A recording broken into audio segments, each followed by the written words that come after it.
ধূমপান ও মদ্যপান স্বাস্থ্যের পক্ষে ক্ষতিকর। এগুলি আমরা আমাদের চ্যানেলে কোনো রকমভাবে প্রমোট করি না।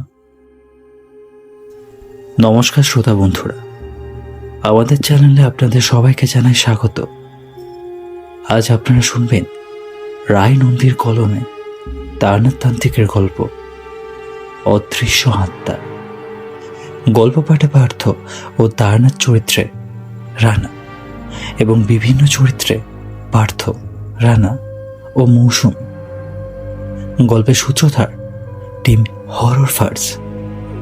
শুনতে থাকুন আজকের গল্প অদৃশ্য আত্মা। সন্ধ্যাবেলায় কলকাতার গলি ভিজে উঠেছে হালকা কুয়াশায়। ট্রামের ঝনঝন শব্দ মিলিয়ে এলে আমরা দুজন, আমি আর কিশোরী, চেনা পথে হাঁটতে হাঁটতে পৌঁছই টালিগঞ্জের এক পুরনো বাড়ির দিকে। আমাদের হাতে সর্বদাই থাকে একটা জিনিস, একটা নতুন সিগারেটের প্যাকেট আর কাগজে মোড়ানো গরম তেলে ভাজা। এই দুই জিনিস ছাড়া তারনাথ তান্ত্রিকের বাড়ি যাওয়া যেন অসম্পূর্ণ। বারান্দার অন্ধকারে বসে আছেন তিনি, বড় দাড়ি, জটপাকানো চুল, গায়ে লাল থান, পাশে মৃদু জ্বলছে হ্যারিকেন। আর সেই হ্যারিকেনের আলোয় আমরা দেখতে পেলাম হুঁকো টানছে তারনাথ তান্ত্রিক। আমাদের দেখেই চোখে যেন হালকা আলো ফুটে ওঠে। আমরা যথারীতি হাজির হলাম কাগজে মোড়ানো তেলে ভাজা আর এক প্যাকেট সিগারেট হাতে। কিশোরী হাসতে হাসতে বলল, এই নিন আপনার সেই অবলম্বন। তবে শোনেন, আপনার গল্পগুলো যে আসলে সত্যি সে ব্যাপারে আমার কিন্তু ভীষণ সন্দেহ আছে। মাঝে মাঝে মনে হয় সবই বানানো। ওরে, তারনাথ বাবুর সামনে এমন কথা বলিসনি। ভালোই বলেছ। সন্দেহ করতে শেখো, সেটাই আসল শিক্ষা। তবে মনে রেখো, সব কিছু মিথ্যে ভেবে নিলে অনেক সত্যি ফসকে যাবে। তাহলে প্রমাণ দিন না, আপনার ওই জ্যোতিষবিদ্যা, তান্ত্রিক শক্তি, এসব চোখে না দেখলে আমরা কেন বিশ্বাস করব? তারনাথ হুঁকোয় টান মেরে বললেন, সব সত্যি কি চোখে দেখা যায় বাপু? এই ধোঁয়াটা দেখছো, এর গন্ধ, এর আকার, এর ভেসে যাওয়া, সবই তো ক্ষণস্থায়ী। কিন্তু এর ভেতরে লুকিয়ে থাকে দরজা, অদৃশ্য জগতের দরজা। তোমরা শুধু ধোঁয়া দেখো, আমি দেখি তার ভেতরের পথ। আমি হালকা শিহরিত হয়ে জিজ্ঞাসা করলাম, মানে আবার আজ নতুন কিছু শোনাবেন নাকি? তারনাথ গম্ভীর হয়ে বললেন, তোমরা তো এসেছো সিগারেট আর তেলে ভাজা নিয়ে, এটাই আমার কাছে সংকেত। বুঝে গিয়েছি, আজ গল্প নামবেই। আর কিশোরী, তোমাকে গল্পটা শুনে যদি একটু মিথ্যে মনে হয় তবে বলো। কিশোরী চোখ টিপে হেসে বলল, চ্যালেঞ্জ রইল তারনাথ বাবু।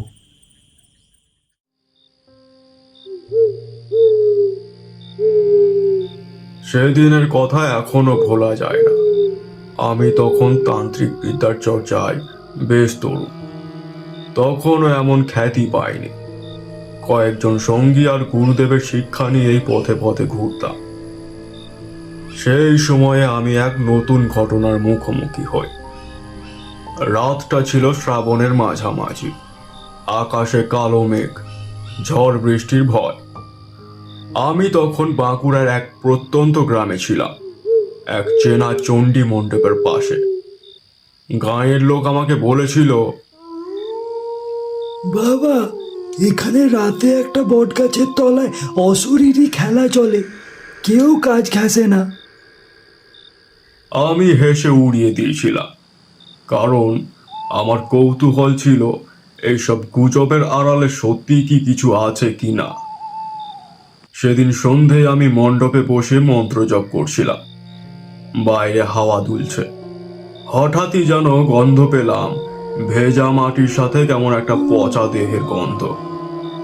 মুহূর্তেই চারিদিক কেমন অস্বাভাবিক হয়ে ঠান্ডা হয়ে গেল। আমি চোখ খুলেই দেখি মণ্ডপের দরজার সামনে দাঁড়িয়ে এক লোক, উচ্চদেহী, কৃশকায়, গায়ে ভেজা সাদা কাপড়, মুখটা ফ্যাকাশে, চোখে এক অদ্ভুত শূন্যতা। সে কাঁপা গলায় বলল, তুমি তান্ত্রিক? আমি শান্ত গলায় জবাব দিলাম, হ্যাঁ, কে তুমি? এই সময় এভাবে এলে কেন? লোকটা ভিতরে ঢুকে বসে পড়ল, কিন্তু আমি লক্ষ্য করলাম ওর পায়ের নিচে ভিজে মাটির দাগ পড়লেও আওয়াজ নেই, যেন পাই নেই মাটিতে। সে বলতে লাগলো, আমাদের গ্রামে এক অভিশাপ নেমেছে। রাত হলেই বট গাছের তলায় কেউ একজন আসে। তাকে কেউ দেখে না, কিন্তু তার ছায়া সবাই টের পায়। আর যে একবার সেই ছায়ার ছোঁয়া খায়, সে আর ফেরে না। আমি চুপচাপ শুনছিলাম। লোকটা হঠাৎ কেঁদে ফেলল। আমার ভাই, আমার নিজের ভাই সেই ছায়ার কাছে গেছে। আজ 1 মাস হলো, তার কোনো হদিস নেই। তার গলার কান্না শিউরে উঠেছিল আমাকে, কিন্তু তখনও জানতাম না এই যে লোকটা আমার সামনে বসে আছে, সে আসলে মানুষ নয়। তার নাম ছিল শশাঙ্ক। শশাঙ্ক তখন আমার সামনে বসে, ভেজা কাপড় শরীরের সাথে লেপ্টে আছে, ঠোঁট কাঁপছে। আমি তাকে লক্ষ্য করছিলাম গভীরভাবে। প্রথমে ওকে দেখে আমি মানুষই ভেবেছিলাম, কিন্তু যতক্ষণ যাচ্ছিল ততই আমার মনে হচ্ছিল এই লোকটার মধ্যে কিছু অস্বাভাবিক আছে। ওর গায়ের গন্ধ যেন মাটির সঙ্গে মিশে থাকা কোনো পচা জিনিসের গন্ধ, আর একটা ঠান্ডা ভাব চারপাশে ছড়িয়ে পড়ল, যেটা আমি তান্ত্রিক হিসেবে সঙ্গে সঙ্গে টের পেয়েছিলাম। আমি শান্ত গলায় বললাম, শশাঙ্ক বাবু, তুমি তো বললে তোমার ভাই হারিয়ে গেছে, তা কেমন করে? শশাঙ্ক আমার দিকে তাকিয়ে বলল, আমার ভাই রাতের বেলা কাজ করে বাড়ি ফিরছিল। হঠাৎ গ্রামের ওই পুরনো বট গাছটার নিচে এসে দাঁড়ায়।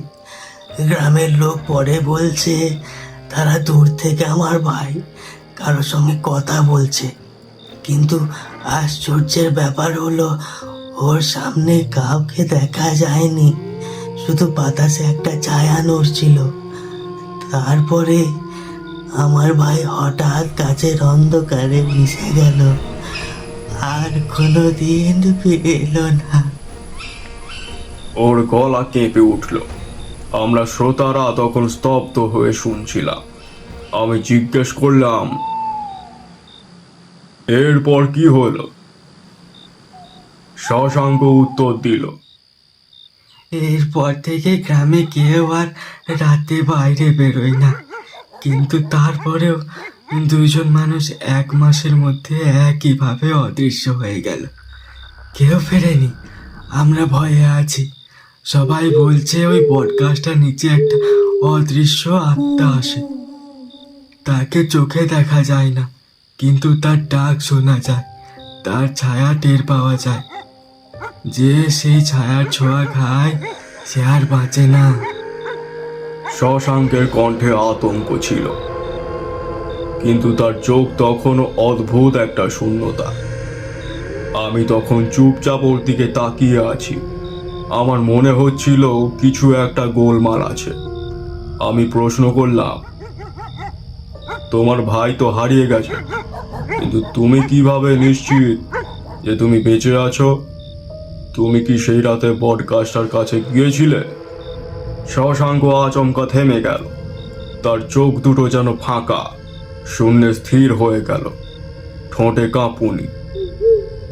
হ্যাঁ, গিয়েছিলাম।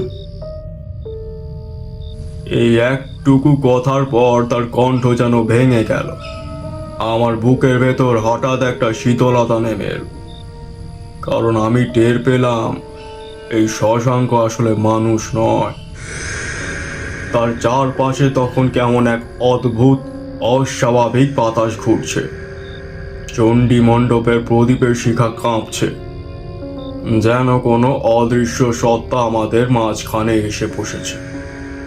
আমি মন্ত্রে শক্ত করে মনকে স্থির করলাম। শশাঙ্ক আমার দিকে তাকিয়ে হঠাৎ বলল, তুমি যদি না আসো, আমরা মুক্তি পাবো না। আমি এসেছি তোমাকে ডাকতে। কথাটা বলে সে হঠাৎ নিঃশব্দে উঠে দাঁড়ালো, তারপর দরজার বাইরে চলে গেল। আমি আর কোনো শব্দ শুনলাম না। দৌড়ে বাইরে বেরোলাম। কেউ নেই। মাটিতে ভেজা দাগও মিলিয়ে গেছে। সেদিনই প্রথম বুঝেছিলাম যে শশাঙ্ক আমার কাছে এসে সাহায্য চাইলো সে আর মানুষ নয়, সে ছিল অদৃশ্য আত্মার প্রথম শিকার। শশাঙ্ক চলে যাওয়ার পরও আমি কিছুক্ষণ স্থির হয়ে বসেছিলাম। চারপাশে ভয়ানক নীরবতা, শুধু প্রদীপের শিখা যেন থর থর করে কাঁপছিল। আমি নিশ্চিত বুঝে গিয়েছিলাম ওটা কোনো মানুষ নয়, আত্মা। সে এসেছে আমাকে ডেকে নিতে।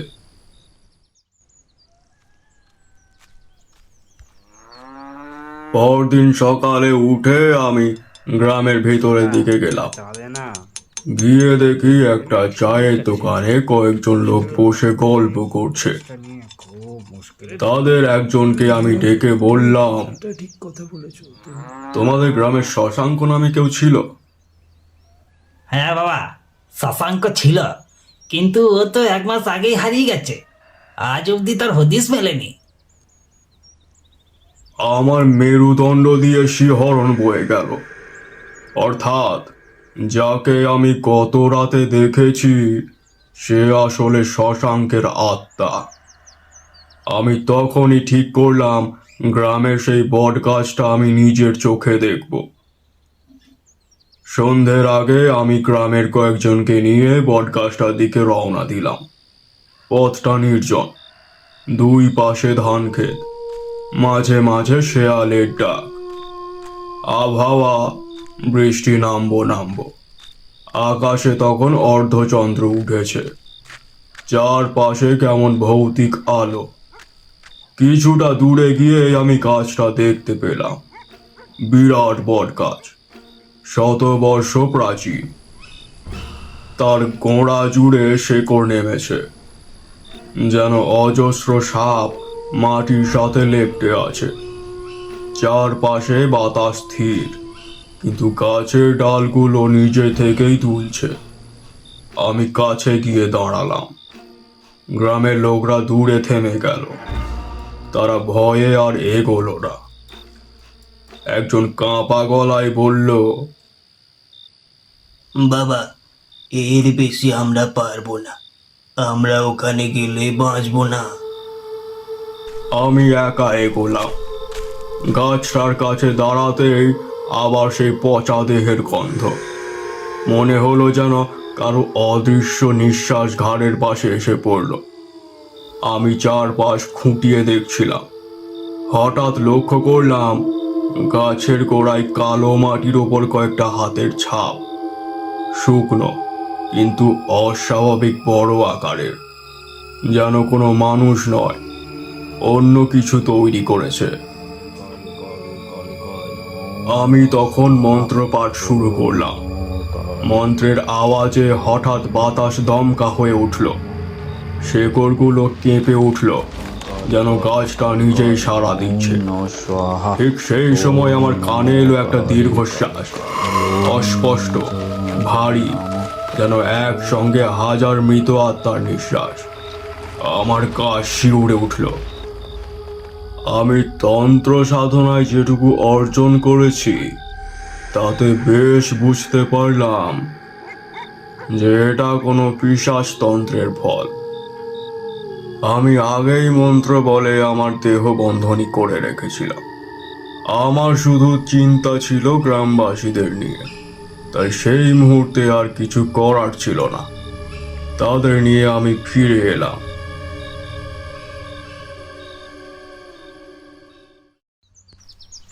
পরদিন সকালে গ্রামের এক প্রবীণ বৃদ্ধকে ডেকে আনলাম। তিনি কাঁপতে কাঁপতে বললেন, এই গাছটা অভিশপ্ত বাবা। বহু বছর আগে আমাদের গ্রামের জমিদারের বাড়ির এক দাসী মেয়েকে পিশাচ সাধনায় বলে দেওয়া হয়েছিল। সেই মেয়েটিকে রাতের অন্ধকারে এই গাছের গোড়ায় কবর দেওয়া হয়। তারপর থেকে এই গাছটার ছায়া অভিশপ্ত হয়ে গেছে। অনেকেই বলেছে রাতে গাছটা নিজে এক মেয়ের কান্না শোনা যায়, আর যে সেই কান্না শুনে থেমে গেছে সে আর ঘরে ফেরেনি। আমি তখন বুঝলাম ওখানে শুধু এক আত্মা নয়, এক ভয়ঙ্কর শক্তি কাজ করছে।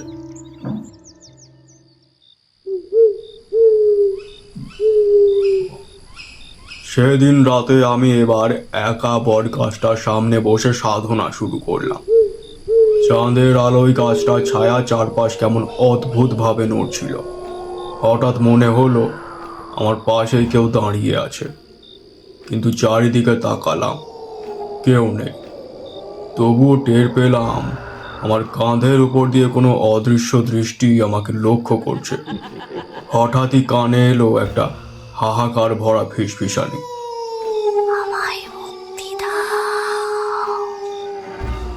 আমার শরীরের লোম খাড়া হয়ে গেল। আমি তখন জানতাম আমি যে খেলায় নেমেছি সেটা সহজ নয়। এটা কোনো সাধারণ ভূত নয়, এটা সেই দাসী মেয়ের রক্তাক্ত অভিশাপ, আর তার চারপাশে ঘুরছে বহু অদৃশ্য আত্মা।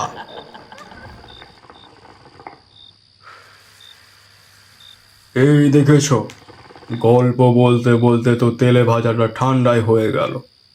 দাঁড়াও দাঁড়াও, এক কাপ করে চা আর নিমকি আনতে বলি। চারু, চারু মা, 3 কাপ চা আর 1 বাটি মুড়ি আনিস, সঙ্গে নাড়ু নিমকি। যাই বাবা। তার কিছুক্ষণের মধ্যে চারুমা 3 কাপ চা, 1 বাটি মুড়ি, সাথে নিমকি আর নাড়ু এনে আমাদের সামনে রাখলো। এই নাও বাবা। আরে বিভূতি কাকু, কিশোরী কাকু যে, ভালো আছো? হ্যাঁ, ভালো আছি। এরপরে চারু ঘরের ভিতর চলে গেল। তারানাথ এক মুঠো মুড়ি মুখে নিয়ে আবার বলতে শুরু করলেন, তোমরা তো জানোই ভয়কে আমি ভয় পাই না, কিন্তু সেই রাতে আমি সত্যি বুঝেছিলাম অন্ধকারের মধ্যে কিছু শক্তি আছে যা মানুষের কল্পনার সীমা ছাড়িয়ে যায়। আমি তখন একা বসেছিলাম সেই বট গাছের গোড়া, হাতে কুড়ে মাটির প্রদীপ, পাশে কিছু তাবিজ যন্ত্র আর মন্ত্রচিহ্ন আঁকা কাগজ। চাঁদের আলো ফিকে, গাছের ছায়া কেমন যেন লম্বা হয়ে চারিদিক ঢেকে ফেলছিল। চারপাশে নিস্তব্ধতা, শুধু দূরে মাঝে মাঝে শেয়ালের হুক্কা হুয়া ডাক। আমি মন্ত্র জপ শুরু করলাম। কিছুক্ষণ পর টের পেলাম বাতাস হঠাৎ ভারী হয়ে উঠছে। আমার চারপাশে এক অদৃশ্য চাপ তৈরি হলো। প্রদীপের শিখা কেঁপে উঠল, যেন কোনো এক অদেখা হাত সেটাকে নিভিয়ে দিতে চাইছে। ঠিক তখনই কানে এলো এক অদ্ভুত শব্দ। প্রথমে ভেবেছিলাম বাতাসের খেলা, কিন্তু না, সেটা ছিল এক মেয়ের কান্না। ক্ষীণ, করুণ, বুক বিদারক কান্না, যেন কেউ চেপে রাখা কবর থেকে গলা ফাটিয়ে কাঁদছে। আমার বুকের ভেতর শীতলতা নেমে এলো।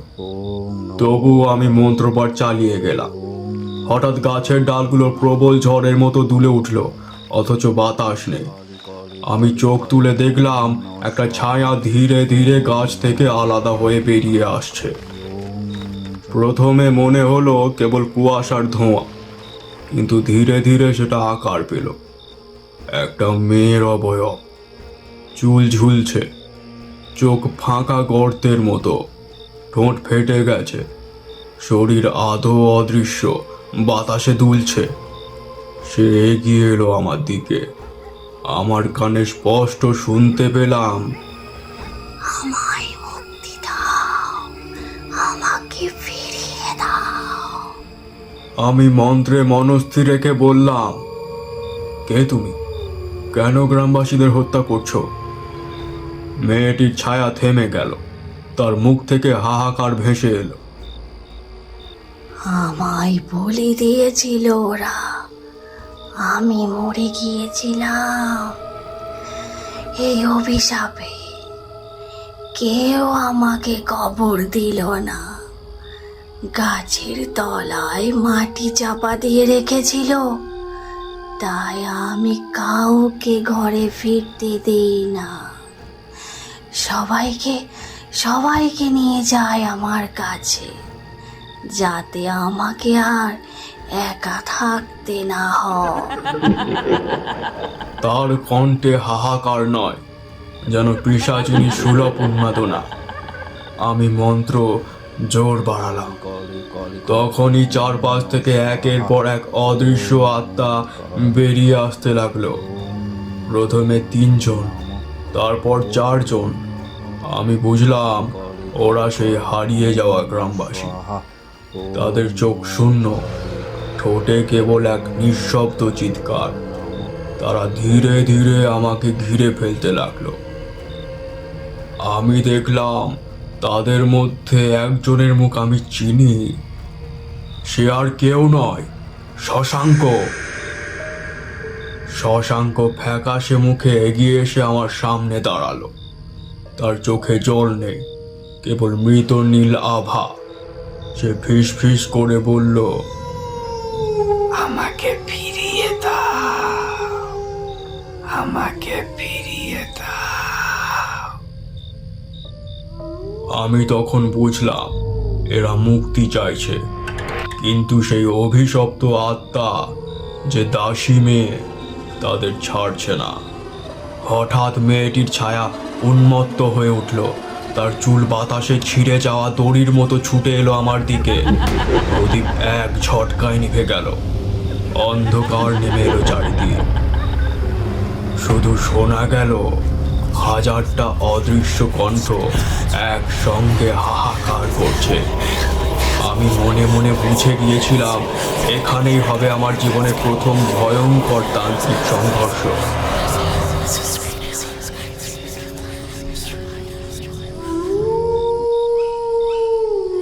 অন্ধকার আমাকে যেন একেবারে গ্রাস করে নিচ্ছিল। প্রদীপ নিভে গেছে, চারিদিক কেবল কালো। আমি শুনতে পাচ্ছিলাম সেই মেয়েটির কান্না, হাহাকার আর মৃত মানুষের ফিসফিসানি।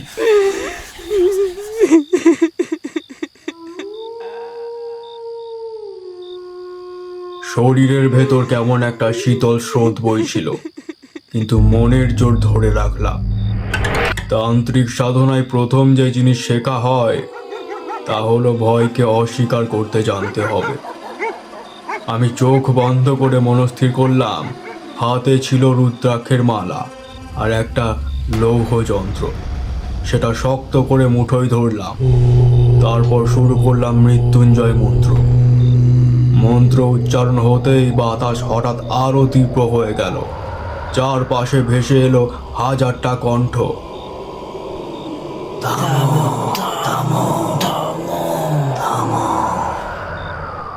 কিন্তু আমি থামলাম না।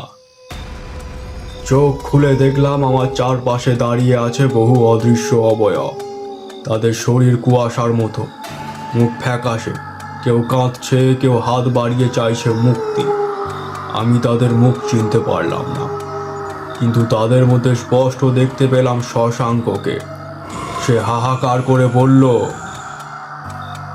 আমাদের ফিরিয়ে দাও, আমাদের এই অন্ধকার থেকে বাঁচাও, ফিরিয়ে দাও আমাদের। আমার বুক ভারী হয়ে এলো, কিন্তু ঠিক তখনই দাসী মেয়েটির ছায়া গর্জে উঠল।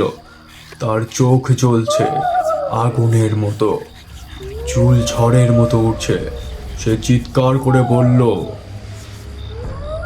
কেউ আমার থেকে মুক্তি পাবে না, সবাই আমার সাথে থাকবে, আর আমিও একা থাকবো না। কথাটা বলে সে হঠাৎ শিকড়ের ভেতর থেকে একটা মৃতদেহের কঙ্কাল টেনে বের করলো। মাটির ভেতর থেকে বেরিয়ে আসা সেই অস্থিগন্ধ আমার নাকে এসে লাগতেই গা গুলিয়ে উঠল। আমি তখন মন্ত্রপাঠ জোরে বাড়ালাম। হাতে থাকা লৌহ যন্ত্রটা আকাশে তুলে ধরতেই হঠাৎ চারপাশে সাদা আলো ছড়িয়ে পড়ল। আলোয় মেয়েটির ছায়া পিছিয়ে গেল, কিন্তু তার গর্জন থামলো না। সে আমার দিকে ঝাঁপিয়ে এলো।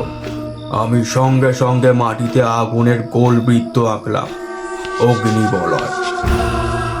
সে বৃত্তের বাইরে এসে থমকে দাঁড়ালো, ভেতরে ঢুকতে পারল না। কিন্তু অদৃশ্য ছায়াগুলো, শশাঙ্ক আর অন্য আত্মারা বৃত্তের বাইরে দাঁড়িয়ে কাঁদতে লাগলো। তাদের কণ্ঠে অসহায় আরতি। আমাদের মুক্তি দাও, আমাদের মুক্তি দাও। আমার মনের ভেতর দ্বন্দ্ব শুরু হলো। মেয়েটিকে দমন করতে গেলে হয়তো ওরা সবাই শূন্যে মিলিয়ে যাবে, কিন্তু যদি আমি ওকে থামাতে না পারি তবে গ্রাম চিরকাল অভিশাপে ভুগবে।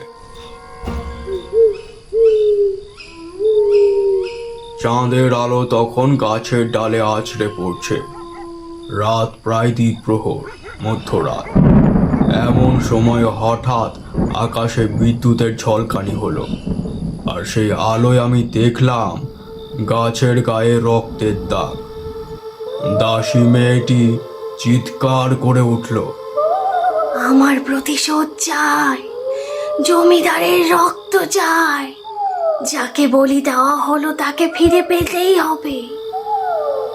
তার কণ্ঠে অমানসিক হাহাকার। আমি বুঝলাম এ কেবল কোনো অভিশপ্ত আত্মা নয়, এটা হলো শতাব্দীর রক্তক্ষত, যা মাটির গভীরে চাপা পড়ে থেকেও মুক্তি খুঁজছে। সেই মুহূর্তে আমি সিদ্ধান্ত নিলাম, আজকের রাতেই হবে অদৃশ্য আত্মার সাথে আমার শেষ লড়াই। তারানাথ তার গলার স্বর একটু নামিয়ে আনলেন, যেন তিনি আবারও সেই রাতের ভেতরে ঢুকে যাচ্ছেন। মধ্যরাত তখন অতিক্রান্ত। আকাশ কালো, মেঘ জমেছে। চারপাশে নিস্তব্ধতা ভাঙছে শুধু সেই আত্মার চিৎকারে।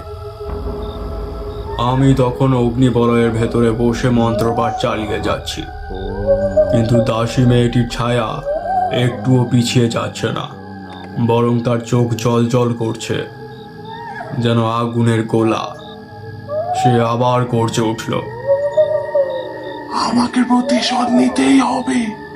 আমি অন্যায় বলি হয়েছি। আমার রক্ত জমিদারের হাতে ঝরেছিল। আমি ওর রক্ত ছাড়া শান্তি পাবো না। আমি ওর বংশের মৃত্যু চাই। আমি স্থির গলায় বললাম, তুমি নিরীহ মানুষদের ধরে নিয়ে যাচ্ছ কেন?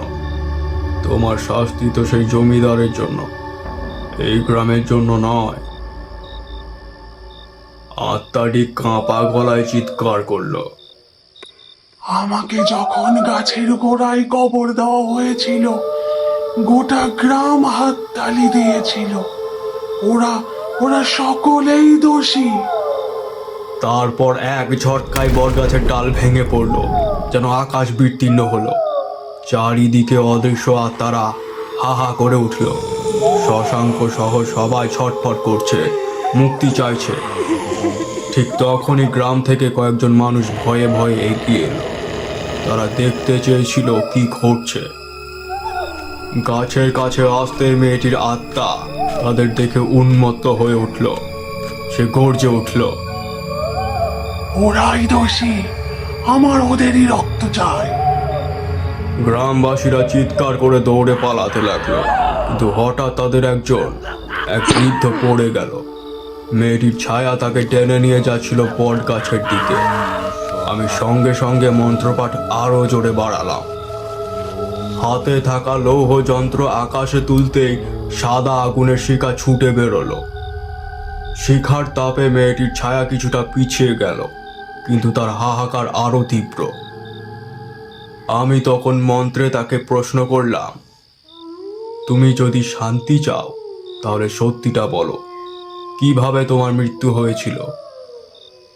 আত্মা হঠাৎ কাঁদতে কাঁদতে বলল, আমি ছিলাম জমিদারের দাসী। ছোটবেলা থেকে আমাকে জোর করে এনে এই গ্রামে বিক্রি করা হয়েছিল। জমিদার আমাকে পছন্দ করত, কিন্তু একদিন তন্ত্র সাধনার জন্য বলি দেওয়ার সময় পণ্ডিতরা বলল যুবতীর রক্ত চাই। আমি চিৎকার করেছিলাম, কিন্তু গ্রামবাসীরা কেউ কিচ্ছু বলেনি, চুপচাপ দাঁড়িয়ে মজা দেখেছিল। আমাকে টানতে টানতে গাছের নিচে কেটে ফেলা হলো, তারপর মাটি চাপা দেওয়া হয়। সেই থেকে আমি শান্তি পাইনি, আর আমি কাউকে শান্তি পেতেও দেব না। তার কণ্ঠ কাঁপছিল, কিন্তু চোখে ছিল ভয়ঙ্কর আগুন। আমি বুঝলাম এই আত্মা শুধু প্রতিশোধ প্রবণ নয়, সে এক অমোঘ অভিশাপের প্রতীক। যতদিন তার অন্যায় মৃত্যু স্মরণ করা হবে না, ততদিন তার আত্মা মুক্তি পাবে না। আমি গ্রামের লোকেদের ডেকে বললাম, তোমরা যদি বাঁচতে চাও তবে এই অভিশাপ তোমাদেরই মেটাতে হবে। যেভাবে তোমরা ওকে মেরেছিলে সেভাবেই তোমাদের ক্ষমা চাইতে হবে। গ্রামবাসীরা কাঁপতে কাঁপতে মাথা নুইয়ে বলল, বাবা, বাবা, আমরা পাপ করেছি বাবা, আমরা তার সামনে ক্ষমা চেয়ে নেব। মেয়েটির আত্মা তখনও কাঁদছিল। সে চিৎকার করে বলল, আমার শুধু জমিদার বংশের রক্ত চাই, আমি শুধু বিচার চাই। তার গলা একেবারে বিদ্যুতের মতো ছিঁড়ে আসছিল। চারপাশের বাতাস ঘূর্ণিঝড়ের মতো ঘুরছিল, মাটি ফেটে যাচ্ছিল বট গাছের গোড়ায়। আমি টের পেলাম এখনই যদি তাকে শান্ত করা না যায় তবে পুরো গ্রাম ধ্বংস হয়ে যাবে। তারানাথ কিছুক্ষণ নীরব থাকলেন। আমরা সবাই নিঃশ্বাস বন্ধ করে অপেক্ষা করছি। তারপর তিনি আবার বলতে শুরু করলেন, সেই রাতের অন্ধকারে আমি স্পষ্ট বুঝেছিলাম এই গ্রাম যদি পাপ স্বীকার না করে তবে আত্মা কোনোদিনও শান্তি পাবে না। আমি গ্রামবাসীদের সামনে দাঁড়িয়ে বললাম, তোমরা সবাই অপরাধী।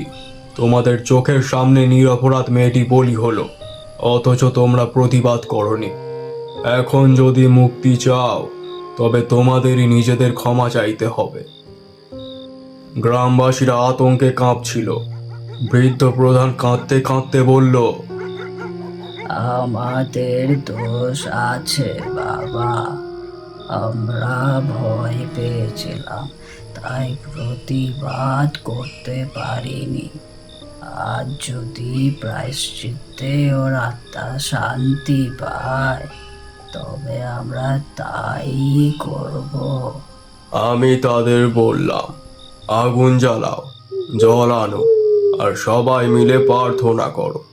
ওকে জীবিতের মতো সম্মান দাও। ওকে যেভাবে মৃত্যু দেওয়া হয়েছিল তার প্রতিকার করতে হবে।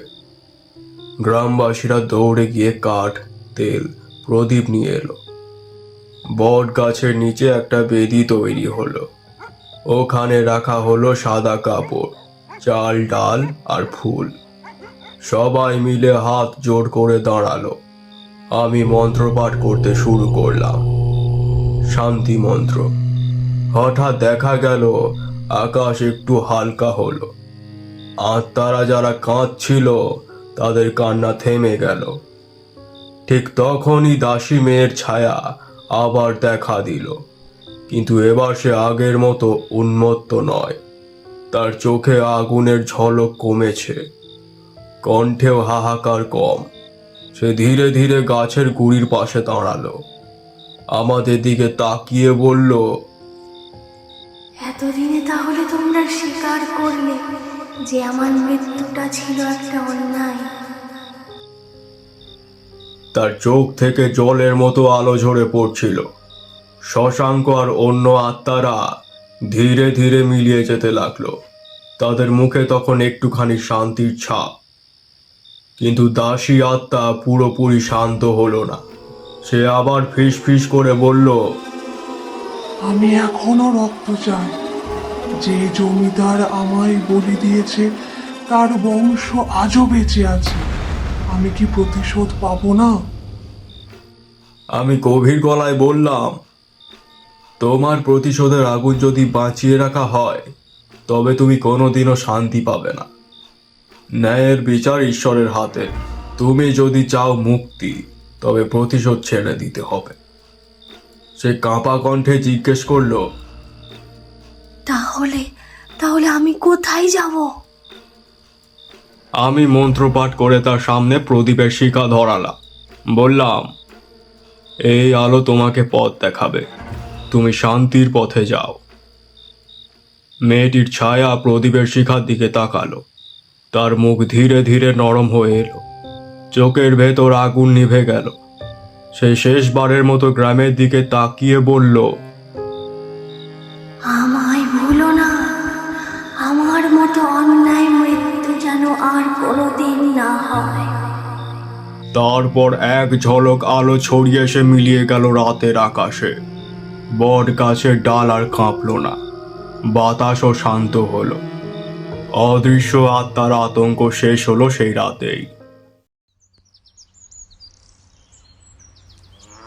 ভোরের আলো ফোটার পর গ্রামবাসীরা আমার পায়ে ধরে কাঁদতে কাঁদতে বলল, আমরা আর কখনো এমন অন্যায়ের সাথী হব না। না, কখনোই করব না। আজ থেকে গাছের নিচে প্রতি বছর আমরা ওর নামে পুজো করব। এবারকার মতো ক্ষমা করে দাও। আমি মাথা নাড়ালাম, কারণ আমি জানতাম মানুষ যতদিন তার নিজের পাপ মনে রাখবে ততদিনই অন্ধকার শক্তি আর ফিরে আসবে না। তারানাথ চুপ করে গেলেন কিছুক্ষণ। তার চোখে তখন অদ্ভুত এক গভীরতা, যেন তিনি অতীতের ধুলো সরিয়ে এখনো সেই রাতকে তিনি দেখতে পাচ্ছেন। তারপর তিনি ধীরে ধীরে বলতে শুরু করলেন, ভোরের আলোয় গ্রামটা যেন একেবারে অন্যরকম লাগছিল। গত রাতের ঝড়, কান্না, চিৎকার সব যেন হারিয়ে গিয়েছিল। মানুষজন নিঃশ্বাস ফেলছিল স্বস্তি, কিন্তু আমার মনে তখনও ভারী অন্ধকার। আমি হাঁটছিলাম বটগাছটার চারপাশে। গাছটা নিরীহ, শান্ত, নির্জীব দেখাচ্ছিল, কিন্তু আমি জানতাম এর শিকড়ের তলায়, মাটির ভেতরে এখনো লুকিয়ে আছে ইতিহাসের রক্ত। তোমরা জানো আমি তন্ত্র সাধনা করি, ভূতের সঙ্গে লড়াই করেছি অনেকবার, কিন্তু সেই ঘটনার পর থেকে আমি একটা জিনিস খুব গভীরভাবে বুঝেছি। ভূত, প্রেত, অশরীরী যতই ভয়ঙ্কর হোক, তাদের জন্ম হয় মানুষের অন্যায় থেকে। জমিদার যদি লোভ আর নিষ্ঠুরতায় ডুবে না থাকতো, যদি গ্রামবাসীরা সাহস করে প্রতিবাদ করত, তবে সেই দাসী মেয়েটির আত্মা কোনোদিনও অশান্ত হতো না। তাই বলি, যত ভয়ই পাও, অন্যায় দেখলে চুপ থেকো না, কারণ চুপ থাকলে একদিন সেই অন্যায় ফিরে আসে অদৃশ্য আত্মা হয়ে। আজও মাঝে মাঝে রাতের বেলা আমি সেই মেয়েটির কণ্ঠ শুনতে পাই। আর আমি জানি, যতদিন মানুষ অন্যায় ভুলবে না, ততদিন অদৃশ্য আত্মা শান্তি খুঁজতে আসবেই। শুনছিলেন আজকের গল্প অদৃশ্য আত্মা। গল্পটি যদি আপনাদের ভালো লেগে থাকে তাহলে একটি লাইক করে এবং চ্যানেলটিকে সাবস্ক্রাইব করে আমাদের পাশে থাকবেন। ধন্যবাদ।